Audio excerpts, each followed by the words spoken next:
Hello viewers, welcome to my YouTube channel exploring maths with Pooja Chawla. आज हम करेंगे exercise 5.2 के लिए कुछ बेसिक्स डिस्कस करेंगे। मेनली हमें चार चीज़ें पढ़नी है: आर्गेन प्लेन, मॉड्यूलस, ये एक साथ कर लेंगे, पोलर रिप्रेजेंटेशन एंड आर्ग्यूमेंट। सबसे पहले देखते हैं आर्गेन प्लेन। आपने अब तक पढ़ा है कार्टीजियन प्लेन। कार्टीजियन प्लेन क्या होता था? जब आपको एक्स और वाई दो कोऑर्डिनेट दे देते हैं, एब्सीसा और ऑर्डिनेट, आप उन्हें यहाँ पर प्लॉट करते हैं वो दो पॉइंट्स। मान लीजिए मैंने पॉइंट लिए 2,3, ये आपकी एक्स एक्सिस, वाई एक्सिस। 2,3 यानी एक्स से कितना डिस्टेंस? 2 डिस्टेंस, और वाई एक्सिस पे कितना डिस्टेंस? 3 डिस्टेंस। ये आपने प्लॉट कर दिए। ये दोनों होते हैं रियल नंबर्स। लाइकवाइज बिल्कुल सेम हम कॉम्प्लेक्स नंबर्स प्लॉट करते हैं। ये हमारे सिर्फ एब्सीसा ऑर्डिनेट थे, रियल नंबर्स थे। अब हमें कॉम्प्लेक्स नंबर 2 + 3 आयोटा लोकेट करना है। सेम इसके जैसा काम होगा, पर थोड़ा सा डिफरेंस है। क्या डिफरेंस है? देखिए, यहाँ पे हम एक्स एक्सिस को बोलते हैं रियल एक्सिस, क्योंकि z = x + आयोटा y, ये होता है रियल पार्ट और y होता है इमेजनरी पार्ट। तो x एक्सिस होती है रियल एक्सिस और y एक्सिस होती है आपकी इमेजनरी एक्सिस। अगर मुझे 2 + 3 आयोटा रिप्रेजेंट करना है तो मैं 2 को करूँगी रियल एक्सिस पे, यानी यहाँ पर ये 2 हो गए, और 3 आपका इमेजनरी एक्सिस दिस। तो ये जो पॉइंट आया, पॉइंट हम इसको अभी भी ऐसे लिख सकते हैं 2,3, पर ये कॉम्प्लेक्स नंबर के कोरिस्पॉन्डिंग पॉइंट है। बस डिफरेंस इतना है, यहाँ रियल एक्सिस बोलेंगे, यहाँ आपकी एक्स एक्सिस और वाई एक्सिस, यहाँ रियल और इमेजनरी। इस प्लेन को हम बोलते हैं कॉम्प्लेक्स प्लेन, क्योंकि हमने यहाँ कॉम्प्लेक्स नंबर रिप्रेजेंट किया है।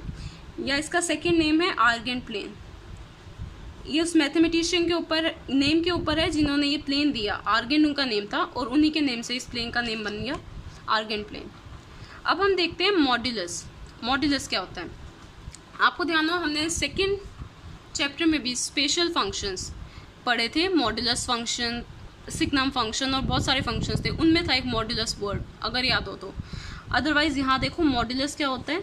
मॉड्यूलस हम कॉम्प्लेक्स नंबर्स का ही फाइंड करते हैं। मान लो अभी भी मैंने, ये y है इमेजनरी एक्सिस, x है आपकी रियल एक्सिस। अभी मैंने सेम पॉइंट ले लिया 2,3, यानी ये 2 + 3 आयोटा को रिप्रेजेंट करता है। मॉड्यूलस क्या होगा? इस पॉइंट 2,3 का ओरिजिन से डिस्टेंस कितना है, ठीक है, वो होगा आपका मॉड्यूलस। ये डिस्टेंस, ये तो आप यहाँ ज्वाइन कर दीजिए। ये एक्स एक्सिस पे कितना डिस्टेंस होगा? 2, और ये वाला डिस्टेंस कितना होगा वाई एक्सिस वाला? 3। अगर मैं कहूँ हाइपोटेन्यूज OP फाइंड करना है तो आप इजीली कर सकते हो पाइथागोरस थ्योरम से। 3² + 2² दैट इज 9 + 4 13, यानी इस कॉम्प्लेक्स नंबर का मॉड्यूलस कितना है? √13। और मॉड्यूलस क्योंकि डिस्टेंस है, O से P तक का डिस्टेंस, तो ये कभी भी नेगेटिव नहीं हो सकता। ये डिस्टेंस है, हमेशा क्या होगा? पॉजिटिव होगा। अब हम देखते हैं मॉड्यूलस। अगर मैंने एक नंबर लिया, Z कॉम्प्लेक्स नंबर लिया x + आयोटा y फॉर्म का, यानी Z = ले लो 2 + 3 आयोटा। इसका मॉड्यूलस हम रिप्रेजेंट करते हैं इस सिंबल से, mod Z। इसका क्या फॉर्मूला होगा? पाइथागोरस लगाओ। हमने क्या किया? एक्स एक्सिस का स्क्वायर, सॉरी एक्स कोऑर्डिनेट का स्क्वायर प्लस वाई का स्क्वायर, यानी √x² + y²। एक्स यानी रियल पार्ट क्या है? 2 का स्क्वायर, वाई क्या है? इमेजनरी पार्ट 3 का स्क्वायर। आंसर आ जाएगा √13। ये है आपका मॉड्यूलस, जो कभी नेगेटिव नहीं होगा। अगर इसको यहाँ ग्राफ से देखें, ये डिस्टेंस है पॉइंट का ओरिजिन से। ये हो गए हमारे दो टॉपिक्स। अब हमें मेन इंपॉर्टेंट करना है पोलर रिप्रेजेंटेशन एंड आर्ग्यूमेंट। सबसे पहले पोलर रिप्रेजेंटेशन का थोड़ा सा बेस समझते हैं। जब हमें, मान लो मैंने आपको कहा मुझे 3,5 पॉइंट प्लॉट करना है ग्राफ पे, ठीक है, तो मुझे कैसे पता चलेगा 3,5 पॉइंट कहाँ पर है? आप कहोगे एक्स एक्सिस से 3 डिस्टेंस ले लो और वाई एक्सिस से 5 डिस्टेंस ले लो, यहाँ पे आ जाएगा 3,5। करेक्ट है, ठीक है। ये एक तरीका है इस पॉइंट को शो करने का, बट एक और मेथड दिया गया कि हम 3,5 पॉइंट को कैसे रिप्रेजेंट करें। देखिए कैसे है। मान लीजिए ये 3,5 पॉइंट यहाँ आया, और स्पेशली हम ये करेंगे कॉम्प्लेक्स नंबर्स के फॉर्म में, क्योंकि हमारा मेन फोकस इस टाइम कॉम्प्लेक्स नंबर्स पर है। तो क्या करेंगे, मान लीजिए ये 3,5 वाला पॉइंट यहाँ आया, ये वाला डिस्टेंस बताने की बजाय अगर मैं आपको ये कहूँ इस पॉइंट का, पी पॉइंट का ओरिजिन से डिस्टेंस और ये एंगल, ये दो चीज़ें मुझे पता हैं, ठीक है। इस OP का डिस्टेंस भी देख लेते हैं, पाइथागोरस से कितना आएगा, 3 स्क्वायर प्लस 5 स्क्वायर यानी 9 प्लस 25 दैट इज़ 34, ये आ जाएगा √34। आप इस पॉइंट को यूनिकली कैसे दिखा सकते हो, मैं कहूँ ओरिजिन से डिस्टेंस लो कितना, √34, जो भी आएगा वो डिस्टेंस हम चेंज कर सकते हैं इसे डेसिमल में।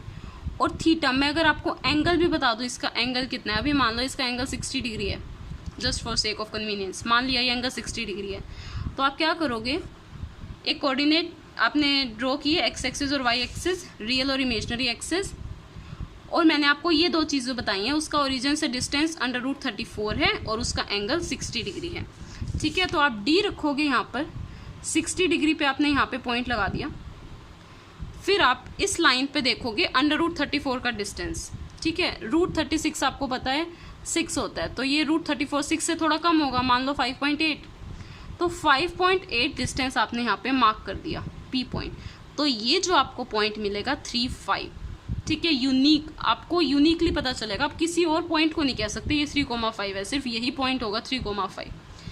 तो इससे हमें क्या पता चला है, हमें दो चीज़ें पता होनी चाहिए, एक तो ये डिस्टेंस OP और एक ये थीटा। इस डिस्टेंस OP को हमने पीछे क्या देखा था, ये क्या है, मॉड्यूलस है। इस मॉड्यूलस को हम R भी लिखते हैं, मोड Z जो हमने निकाला √x² + y² पाइथागोरस से, इसे हम R के फॉर्म में भी लिखते हैं। और दूसरा हमें पता होना चाहिए थीटा, इसे हम बोलते हैं आर्ग्यूमेंट, और एंगल भी बोल देंगे, एम्पलीट्यूड भी बोलते हैं। R और थीटा ये दो नंबर्स हमारे होते हैं main polar coordinates, polar coordinates. ये जो x, y होते थे आपके कार्टेशियन कोऑर्डिनेट्स होते थे, ये हमारे पोलर कोऑर्डिनेट्स हैं। आगे आप पढ़ोगे स्फेरिकल कोऑर्डिनेट्स भी होते हैं। यहाँ एक तो नंबर है r डिस्टेंस और एक एंगल है थीटा, उसमें दोनों ही एंगल होते हैं, वो भी एक मेथड होता है, वो बहुत आगे के लेवल पे होगा। अब हम देखते हैं पोलर रिप्रेजेंटेशन की डेरिवेशन देखते हैं, छोटी सी डेरिवेशन है। मान लीजिए यहाँ पर है पॉइंट x, y, तो ये डिस्टेंस होगा, इसको P नाम ले देते हैं, ये O, ये A। ये जो OA वाला डिस्टेंस होगा ये x होगा और ये क्या होगा, y। हमारा कॉम्प्लेक्स नंबर क्या होता है, x + i/y। हम इस x और y को r और थीटा में चेंज करने वाले हैं। r क्या होता है, मॉड्यूलस, थीटा क्या होता है, आर्ग्यूमेंट। अब यहाँ से देखो x हम निकाल सकते हैं, x यहाँ पे बेस है, तो कोस थीटा = b/h होता है। ये बेस कितना है, x, हाइपोटेन्यूज क्या है, OP डिस्टेंस, ये होता है मोड z, मोड z को हम लिखते हैं r, तो ये हो गया r। Cos theta = x/r, cross multiply कर दो, x = r कोस थीटा, ये आ गया। ऐसे ही सेम y परपेंडिकुलर है तो हम साइन थीटा लिखेंगे। साइन थीटा क्या होता है, p/h। p क्या है आपका y, हाइपोटेन्यूज क्या है r, y = r sine theta. हमने क्या किया, x और y को r की फॉर्म में लिख दिया और थीटा की फॉर्म में लिख दिया। तो यहाँ पे x की वैल्यू पुट कर दो, x = r cos theta plus iota, y = r sign theta, ये वैल्यू पुट कर दी। ये है आपकी पोलर फॉर्म। उसके बाद दोनों में से r कॉमन ले लो, cos theta plus iota sine theta, ये ले लिया कॉमन। ये है आपकी जनरल फॉर्म, पोलर फॉर्म। अब हमें यहाँ पे दो चीज़ अच्छे से समझनी है, एक तो r क्या है, r कैसे फाइंड करेंगे, और थीटा आर्ग्यूमेंट। r तो आपको पता है √x² + y² जो होता है मोड z, थीटा होता है आपका आर्ग्यूमेंट। आर्ग्यूमेंट मतलब जो भी आपका पॉइंट है x, y, मान लो फर्स्ट क्वाड्रेंट में है, तो ये पॉइंट x एक्सिस से कितना एंगल बनाता है, वो भी एंटी क्लॉकवाइज डायरेक्शन में। ये एंटी क्लॉकवाइज है ना, क्लॉकवाइज क्या होता है, इसे पूरा घूम कर आते हैं। एंटी क्लॉकवाइज डायरेक्शन में ये कितना एंगल बनाता है x एक्सिस के साथ। यहाँ थीटा था तो आर्ग्यूमेंट क्या लिखा था हमने, थीटा।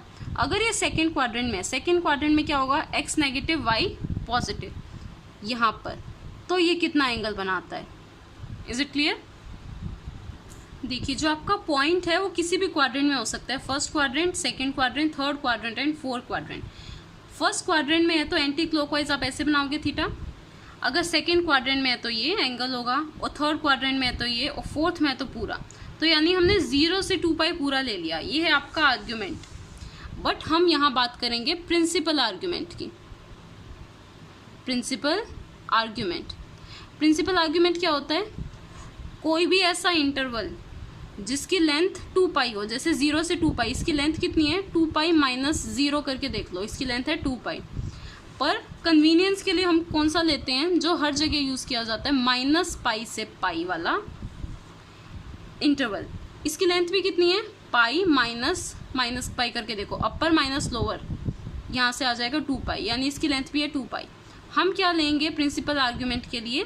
-π से π वाली वैल्यूज़, -π से π वाली वैल्यूज़। क्वेश्चंस में से कैसे यूज़ करना है, लेट्स स्टार्ट। फर्स्ट क्वेश्चन में आपको मॉड्यूलस और आर्ग्यूमेंट दोनों चीज़ें फाइंड करनी है। z is equal to -i-√3। यहाँ से देखिए, इसे कंपेयर करो, z is equal to x plus i/y। x क्या है आपका -1, y क्या है आपका -√3। आपको फाइंड करना है मॉड्यूलस z। मॉड्यूलस z क्या होता है? √x² plus y²। √x² की वैल्यू क्या हो जाएगी? 1, √3 का स्क्वायर क्या हो जाएगा? 3, 1 + 3 दैट इज 4, यानी √2 ±2 आएगा। बट मॉड्यूलस है, डिस्टेंस था OP वाला डिस्टेंस, तो ये हमेशा क्या होगा? पॉजिटिव। तो मोड z आ गया 2, यानी मॉड्यूलस क्या है यहाँ पर? 2 है। अब हम देखते हैं आर्ग्यूमेंट। आर्ग्यूमेंट का प्रोसेस आपको ध्यान से सुनना है। सबसे पहले आर्ग्यूमेंट हम निकालते हैं, 2 स्टेप में निकालेंगे। पहले हम निकालेंगे अल्फा, फिर हम निकालेंगे थीटा। कैसे निकालना है, लेट्स सी। tan अल्फा की वैल्यू होती है imaginary part upon real part. Imaginary part क्या है? y, और रियल पार्ट क्या होता है? x। तो आप इसे ये भी लिख सकते हो मोड y/x। ये मोड फंक्शन क्या है?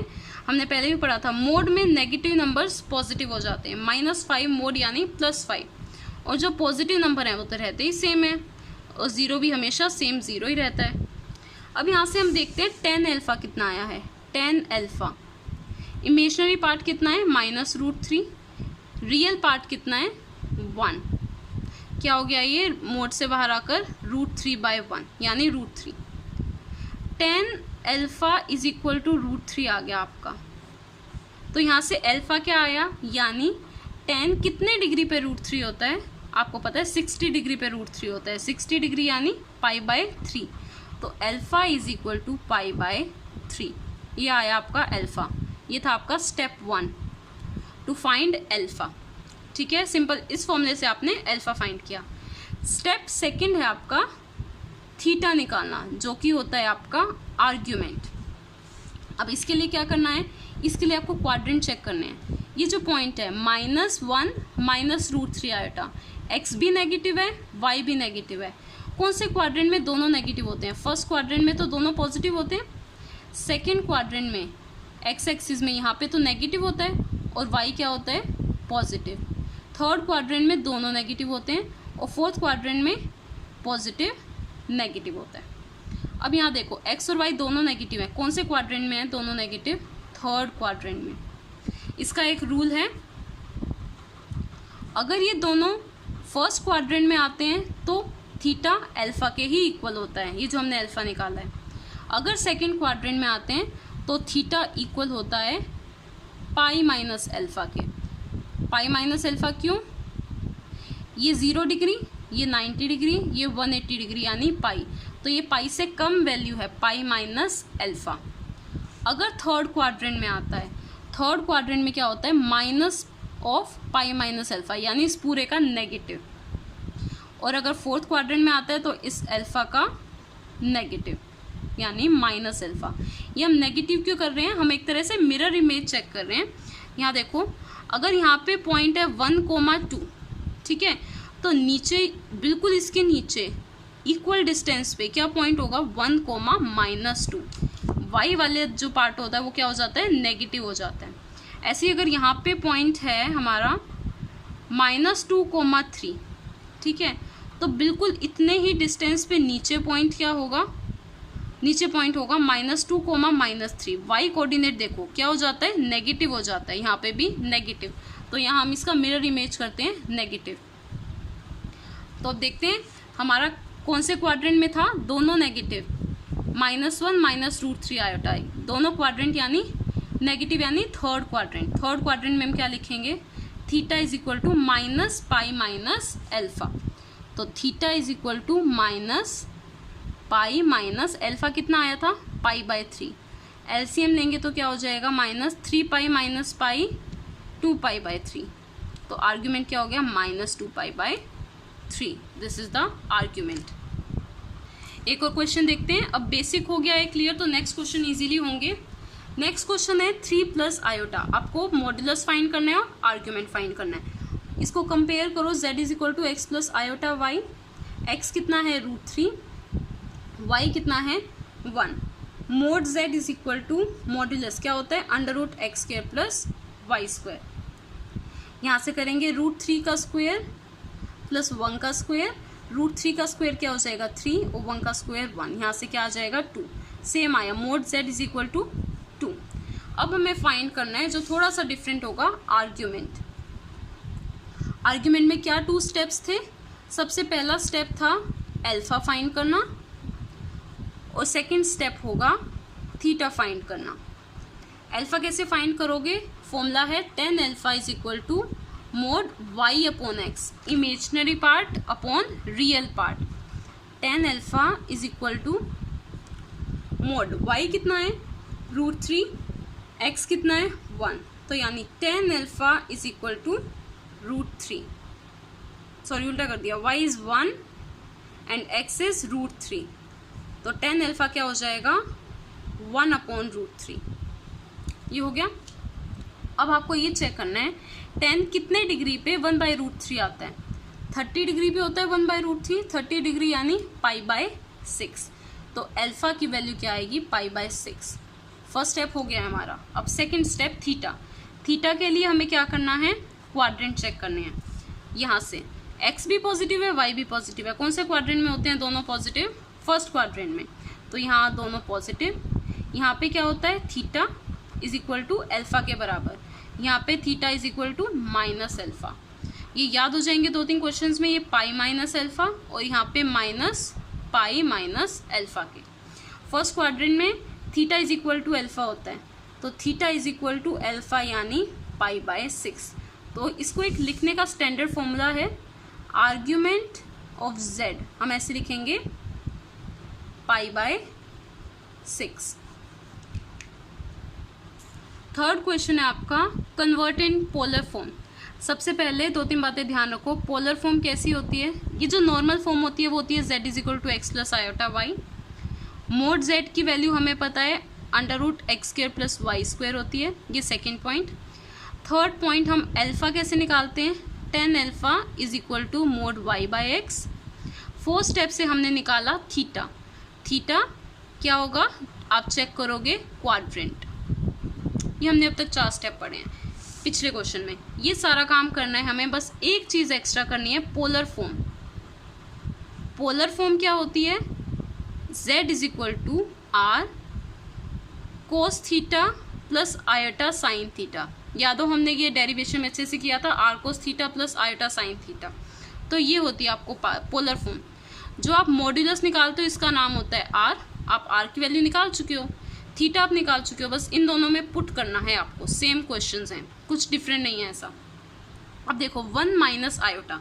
सबसे पहला काम क्या करेंगे, मोड z निकालेंगे। इसे कंपेयर करो, z = x + आयोटा y होता है। तो आपका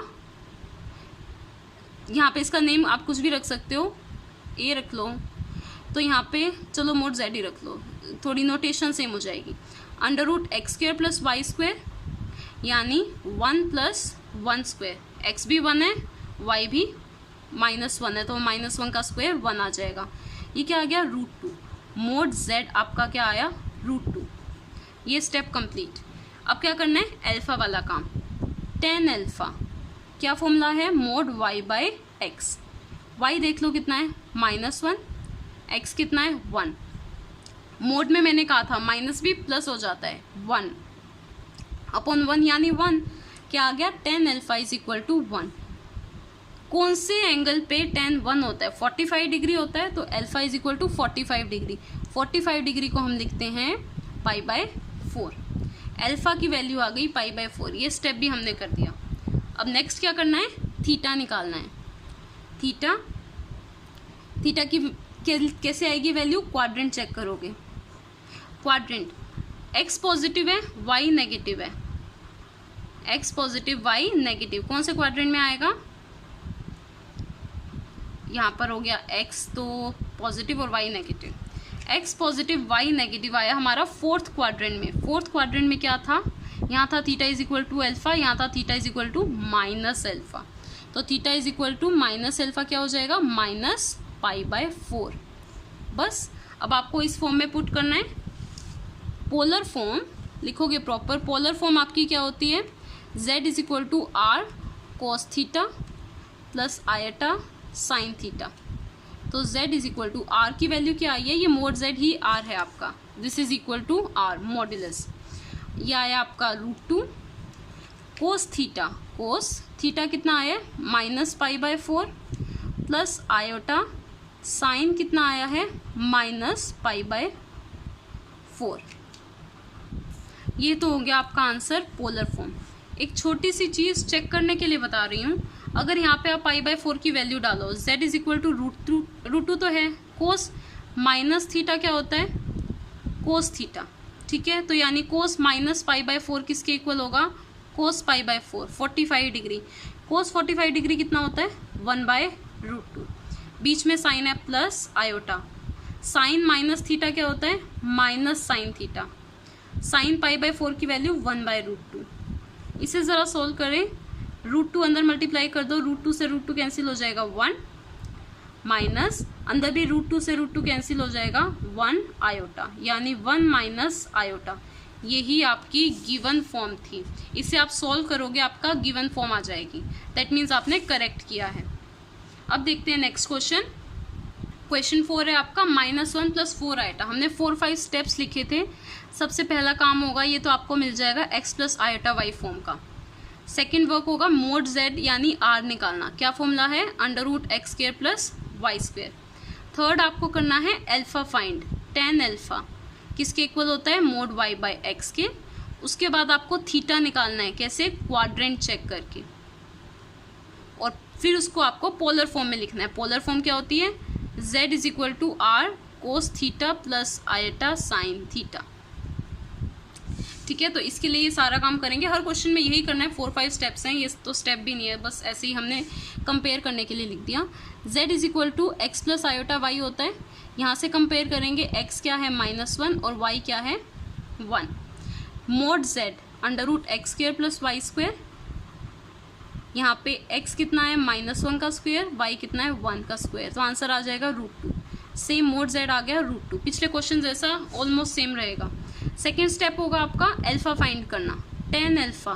क्या फॉर्मूला है, mod y by x। y कितना है 1, x कितना है -1, मोड में ये क्या हो जाएगा, positive. tan alpha is equal to 1 आ गया। कितने डिग्री पे 1 होता है, 45 पे, यानी अल्फा इज इक्वल टू π/4। अब आपको फाइंड करना है थीटा।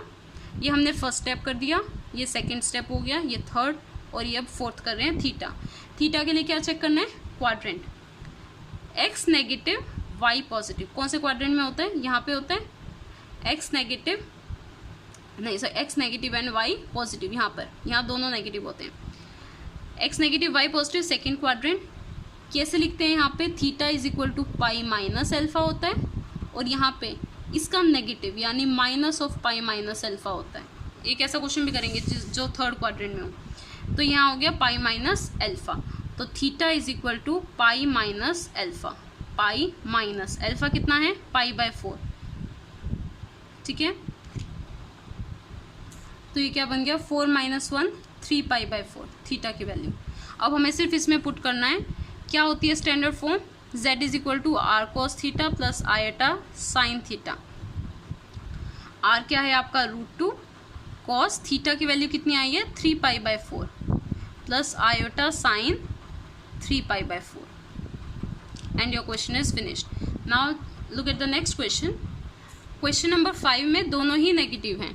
मोड z सबसे पहले निकालेंगे, चलो इसे कंपेयर कर लेते हैं। x कितना है -1 और y कितना है वो भी -1। मोड z क्या होगा √x² प्लस y², यानी -1 का स्क्वायर प्लस -1 का स्क्वायर क्या आ गया √2। मोड z यानी r आ गया आपका √2। अब हमें निकालना है अल्फा।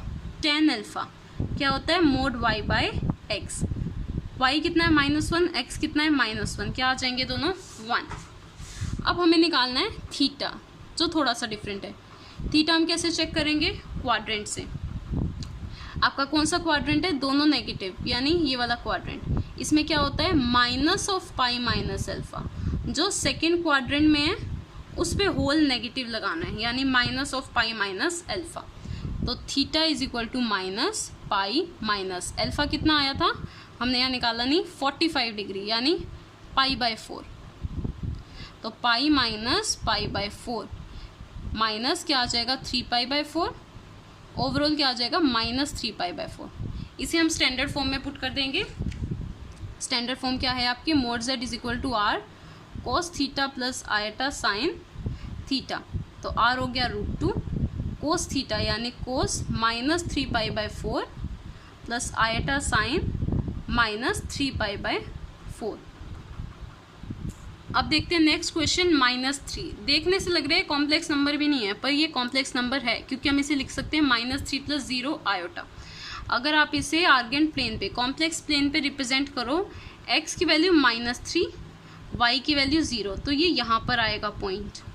हमें इसका क्वाड्रेंट डिसाइड करने में थोड़ा सा लग रहा है कि ये सेकेंड क्वाड्रेंट में ले या थर्ड क्वाड्रेंट में, वो चेक करेंगे। उससे पहले बाकी सब काम करते हैं। मोड z होता है हमारा x plus iota y। Mode z क्या होता है √x² प्लस y², यानी -3 का स्क्वायर प्लस 0 का स्क्वायर। 3 का स्क्वायर क्या आ जाएगा 9 का √3, यानी मोड z और r की वैल्यू क्या हो गई 3। अब हमारा नेक्स्ट स्टेप क्या होगा, हमें फाइंड करना है अल्फा। अल्फा के लिए क्या फॉर्मूला था tan alpha is equal to mod y/x। आप इसे ये भी लिख सकते हो imaginary part upon real part. y कितना है 0, x कितना है -3, tan alpha is equal to 0। tan 0 कब आता है, tan 0 और साइन 0 की सेम होता है। साइन 0 0 पे ही होता है, तो tan 0 भी 0 पे होता है। Alpha is equal to 0 degrees. ठीक है, अब यहाँ देखो अल्फा आ गया 0 डिग्रीज। अब हमें निकालना है थीटा। थीटा के लिए हमें चेक करना है क्वाड्रेंट। अब हम इसे सेकंड क्वाड्रेंट में लें या थर्ड क्वाड्रेंट में। हम इसे ले रहे हैं सेकंड क्वाड्रेंट में। दो रीज़न है इसे लेने के, ध्यान से सुनना। पहली बात, जो हम प्रिंसिपल आर्ग्यूमेंट लेते हैं, प्रिंसिपल आर्ग्यूमेंट -π से पाई के बीच में होता है। -π पे इक्वल साइन नहीं आता, पाई पे इक्वल साइन आता है, जो आपकी एनसीईआरटी में है। अदरवाइज आप इन दोनों में से किसी एक पे इक्वल साइन लेते हो, किसी भी एक पे। आपकी एनसीईआरटी में पाई पे इक्वल साइन है, तो हम उसके अकॉर्डिंग कर रहे हैं। अगर मैं यहाँ पर इसे इसे थर्ड क्वाड्रेंट में लेती हूँ, तो हमारी ये वैल्यू आ जाएगी थीटा की, जो पॉसिबल नहीं है। तो हम इसे कौन से क्वाड्रेंट में लेंगे, सेकेंड क्वाड्रेंट में। ये तो था फर्स्ट रीज़न। सेकेंड रीज़न, जब भी 0 है, यहाँ y जो कोऑर्डिनेट है आपका y वो 0 है, और प्लस का ही लेते हैं हम मोस्टली 0। वैसे 0 का कोई साइन नहीं होता, प्लस और माइनस, तो हम बस कन्वीनियंस के लिए पॉजिटिव साइन लेते हैं। हर बार हम पॉजिटिव लेंगे, तो यानी ये माइनस और पॉजिटिव बन गया। माइनस और पॉजिटिव कौन से क्वाड्रेंट में आता है, सेकेंड में। तो हम सेकेंड क्वाड्रेंट लेंगे, और सेकेंड क्वाड्रेंट में थीटा किसके इक्वल होता है, अब तक तो याद हो चुका होगा, पाई माइनस अल्फा के equal. So theta is equal to pi minus alpha. Alpha कितना है 0 डिग्री, रेडियन में भी 0 और डिग्री में भी 0 होता है, तो pi minus 0 that is pi. Theta कितना हो गया, पाई के इक्वल। अगर आप यहाँ पे ये क्वाड्रेंट लेते तो -π के इक्वल आता। तो यहाँ पे बस इसको जनरल फॉर्म में पुट कर दो। z क्या होता है r cos theta plus iota sine theta. r आया है आपका 3, कॉस थीटा कितना आया है पाई, प्लस आयटा साइन थीटा कितना आया है पाई। नेक्स्ट भी सेम चल रहे हैं सारे क्वेश्चंस। z की इक्वल है, इसे कंपेयर कर दो, z is equal to x plus iota y. x कितना है √3 और y कितना है आपका 1। सबसे पहले निकालेंगे mod z √x² plus y square से। एक्स स्क्वायर यानी √3 का स्क्वायर प्लस 1 स्क्वायर। √3 का स्क्वायर हो गया 3 प्लस 1 दैट इज 4। 4 का रूट क्या हो जाएगा 2, यानी मोड z आ गया आपका 2। ये मोड z है r की वैल्यू। सेकेंड हम निकालेंगे alpha. tan alpha is equal to mod y by x. y कितना है 1, x कितना है √3, 1/√3। अब tan में 1/√3 कौन सी डिग्री पे आता है 30 डिग्री। 30 डिग्री यानी π/6। तो अल्फा की वैल्यू आ गई π/6। अब हमें निकालना है थीटा। कौन से क्वाड्रेंट में, दोनों पॉजिटिव यानी फर्स्ट क्वाड्रेंट। फर्स्ट क्वाड्रेंट में तो थीटा इक्वल टू अल्फा होता है, ईजीएस्ट हो गया बिल्कुल। Theta is equal to alpha यानी π/6 के इक्वल। अब हम पुट कर देंगे r cos theta plus iota sine theta. r की वैल्यू क्या है 2, cos थीटा की वैल्यू π/6 प्लस आयटा साइन π/6। और एक इसकी शॉर्ट फॉर्म होती है जो स्टैंडर्ड है, ये नहीं हम शॉर्ट फॉर्म यूज़ कर रहे हैं। z को हम लिखते हैं RCIS theta, r cos theta plus iota sine theta. तो आप इसे शॉर्ट में ऐसे लिख सकते हो, r कितना आया 2, सिस थीटा बोल देते हैं इसे, और थीटा कितना है π/6। दैट इज ऑल्सो करेक्ट, कुछ बुक्स में ये नोटेशन होती है। अब देखते हैं 8th क्वेश्चन। आयोटा है सिर्फ, इसमें आयोटा को आप ऐसे लिख सकते हो 0 प्लस आयोटा, यानी इसका रियल पार्ट 0 है और इसका इमेजनरी पार्ट क्या है 1 है। अब मोड z निकाल देते हैं। Mode z 0 x² plus y square यानी 1। मोड z आ गया 1। अब निकालते हैं alpha. tan alpha is equal to mod y by x. अगर वो स्टेप्स आपको ध्यान हो, हमने 3-4 स्टेप्स किए थे, वही हम बार बार अप्लाई कर रहे हैं। y कितना है 1, x कितना है 0। 1/0 यानी नॉट डिफाइंड। ये नॉट डिफाइंड या नॉट डिटर्मिनेंट फॉर्म जो होती है 10 π/2 पे होता है। 10 की टेबल में 10 0 पे तो 0 ही होता है, और 10 90 डिग्री पे होता है आपका नॉट डिफाइंड, क्योंकि 0 से डिवीजन डिफाइंड नहीं है। तो अल्फा की वैल्यू क्या आ जाएगी π/2। अब हमें थीटा फाइंड करना है। थीटा देखो कौन से क्वाड्रेंट में है, x 0 y 1, ये आ गया 0 एंड आयोटा। हम इसे ले लेंगे 0 पॉजिटिव करके, दोनों पॉजिटिव फर्स्ट क्वाड्रेंट में, जैसे हमने लास्ट टाइम किया। हम 0 का पॉजिटिव साइन ही लेंगे, अगर नेगेटिव लेते तो इस क्वाड्रेंट में आ जाता, पॉजिटिव लिया तो दोनों पॉजिटिव फर्स्ट क्वाड्रेंट में। फर्स्ट क्वाड्रेंट में थीटा किसके इक्वल होता है अल्फा के इक्वल, राइट। तो यहाँ थीटा किसके इक्वल हो गया अल्फा के इक्वल, यानी π/2। तो इसका क्या आ गया, इसकी स्टैंडर्ड फॉर्म क्या होगी कोस theta plus iota sine theta. r कितना आया था 1, कोस थीटा कितना है π/2 प्लस आयटा साइन π/2। ये हो गई आपकी पोलर फॉर्म, जैसे हमने फर्स्ट क्वेश्चन में किया था। एक बार फिर से चेक कर लेते हैं। 1 कोस π/2 की वैल्यू डालो, कोस π/2 होता है 0 प्लस आयोटा साइन π/2 कितना होता है 1, यानी आयोटा मल्टीप्लाई 1 आयोटा, इसे 1 से मल्टीप्लाई करोगे आयोटा, ये आपकी गिवन फॉर्म आ जाएगी। आप इसमें π/2 ये जो एंगल दे रखा है पुट करो तो गिवन फॉर्म आ जाएगी। दैट मीन्स आपका आंसर करेक्ट है। अब आज के लिए बस इतना ही। अगर आपको मेरी वीडियोस अच्छे लगे तो प्लीज़ लाइक शेयर और सब्सक्राइब ज़रूर करें। Thank you.